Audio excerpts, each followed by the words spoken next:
Сайн байцгаана уу? Өнөөдрийн хичээлээрээ та бүхэндээ ногоон хөгжлийн үзэл баримтлал бодлогын баримтчгийн талаар товчхон мэдээлэл хүргье. Ногоон хөгжил яагаад шилжих, ямар хэрэгцээ шаардлага бидний өмнө тулгараад байгаа юм бэ? Дэлхийд дахинд уур амьсгалын өөрчлөлт, эдийн засгийн хүн амын өсөлт, түүнийг дагсан хэрэглээ үйлчилгээний өсөлт нь өөрөө байгалийн нөөцийг хомсдолд оруулаад байна. За энэ нь өнөөгийн үйлдвэрлэл хэрэглээний экологийн уул мөрийг тооцож үзэхэд энэ хандлагаараа цаашид хөгжвөл 2030 он гэхэд дэлхийн нөөц боломжоос 2 дахин давсан байхаар тооцоо судалгаа гарчээ. Ийм дэлхийн улс орон иргэн бүр өөрийн ахуйн амьдрал үйлдвэрлэл хэрэглээнийхээ хэв маягийг өөрчилж байгальд илүү ээлтэй ногоон хэв загвар шилжих хэрэгцээ шаардлага байна. Монгол улсын хувьд ямар сорилт бидний өмнө тулгараад байгаа юм бэ? Нэгдүгээрт ядуурлын төвшин орлогын тэгш бус хуваарлалт бид нар эдийн засаг маань нэг салбараас хараад техник технологийн хоцрогдолтой, үр ашиггүй хэрэглээ өндөртэй, байгаль орчны бохирдолд ороотол нэмэгдсэн мөн уур амьсгалын өөрчлөлтөнд эмзэг өртөмтгий байдал маань өөрөө бидний хувьд сорилт болон тулгараад байна.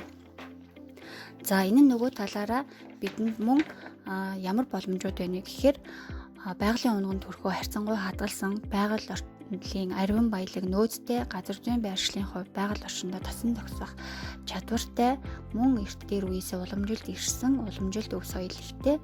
За хүн амын бүтцийн хувьд бол 15-аас 40 насны залуусын эзлэх хөв бол нийт хүн амын 50 орчим хувийг эзэлж байгаа учраас бид нарт бол бас хөгжих боломжтой гэсэн ойлголт байж болох юм аа. За ногоон хөгжлийн бодлого маань өөрөө 2014 оны 6 дугаар сарын 13-ны өдрийн Улсын их хурлын тогтоолоор батлагдсан бодлогын баримт бичиг байгаамаа. За ногоон хөгжлийн үзэл санаанд тулгуурласан, иргэдийн оролцоог хангасан эдийн засгийн өсөлтийг бий болгосноор хүрээлэн байгаа орчинд доктортой байдлыг хадгалан ирээдүйн ачуудад өвлүүлэн үлдээх үр өгөөжийг нь урт удаан хугацаанд хүртэх гэсэн боломжийг бий болгох бол ногоон хөгжлийн бодлогын үндсэн зорилго юм а гэж ойлгож болох нэ. За ногоон хөгжлийн бодлогын зарчмын хувьд авч үзэх юм бол нэгдүгээр байгалийн нөөцийн хэмнэлтэд үр ашигтай зохистой ашиглалт, хоёрдугаар салбарын бодлого төлөвлөлтөнд ногоон хөгжлийн үзэл санааг нийцүүлэх, гуравдугаар твшилтэд цэвэр технологиг дэмжих, дөрөвдүгээр ногоон өсөлтийг бий болгоход иргэдийн оролцоог хангах, за мөн байгальд ээлтэй зөв хандлага дадлыг төлөвшүүлэх, ил тод хариуцлагатай байх гэдэг бол ногоон хөгжлийн бодлогын үндсэн зарчмууд юм а. За ногоон хөгжлийн бодлого маань өөрөө 6 стратегийн үндсэн зорилтын хүрээнд үйл ажиллагааны төлөвлөгөө боловсруулагдсан гарсан байгаа.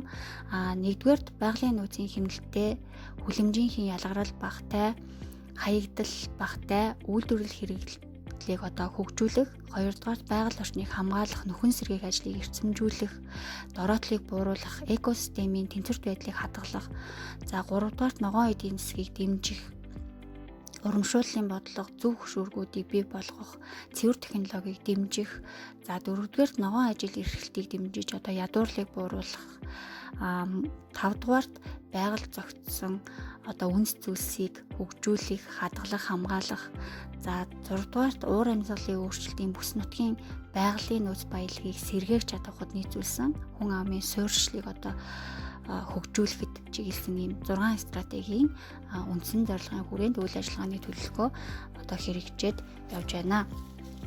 За ногоон хөгжлийн бодлого маань өөрөө 2 үе шаттай хэрэгжиж байна. Нэгдүгээр үе шат маань 2014-өөс 2020 он ногоон хөгжлийн үндсийг тавих үе гэж энэ үеийг үзэж байна. За энд бол ногоон хөгжлийн загвар, хэм хэмжээг, эдийн засаг, нийгмийн бүхэл салбарт бий болгох, ногоон хөгжлийг хангаж чиглэсэн эрх зүйн орчныг бүрдүүлэх, эдийн засгийн урт хугацааны тогтвортой хөгжлийг хангаж чиглэсэн дэд бүтэц бүтээн байгуулалтын ажлуудыг идэвхжүүлэх, өрнүүлэх ийм ажлуудыг бол энэ 6 жилийн хугацаанд хийгдэж байна. За 2 дугаар үе шат нь бол 2021 оноос 2030 он. За энэ үед бол ногоон хөгжилд шилжих үндсэн суурь ажлын үе шат юм а гэж ойлгож болох нэ. За энэ 9 жилийн 10 жилийн хугацаанд бол хүрээлэн байгаа орчны тогтвортой байдлыг хадгалах, экосистемийн хүчилгээний үр өгөөжийг ухаалгаар хүртээж, уур амьсгалын өөрчлөлтөнд тасан зохицох нөхцөл байдлыг сайжруулах, үр ашигтай ногоон эдийн засгийг бий болгох, нийгмийн тэгш хүртээмжтэй тогтолцоог төлөвшүүлэх, хэвшүүлэх ажлууд, за мөн дээрээс нь технологи инновац шингэсэн бүтээгдэхүүн үйлдвэрлэлийг бий болгох, ногоон эдийн засагт шилжих ийм ажлуудыг бол хийж гүйцэтгэнэ гэсэн ажлууд бол төлөвлөгдсөн байна. За товчхондоо ногоон хөгжлийн бодлогын талаар мэдээлэл та бүхэндээ хүрэхэд юм байна. Ингээд өнөөдрийн хичээлд маань анхаарал хандуулсан та бүхэнд баярлалаа. Байгаль орчиндөө ээлтэй зөв амьдралын хэв маяг хандлагыг эргэн бүл өөртөө төлөвшүүлэхийг хүсье.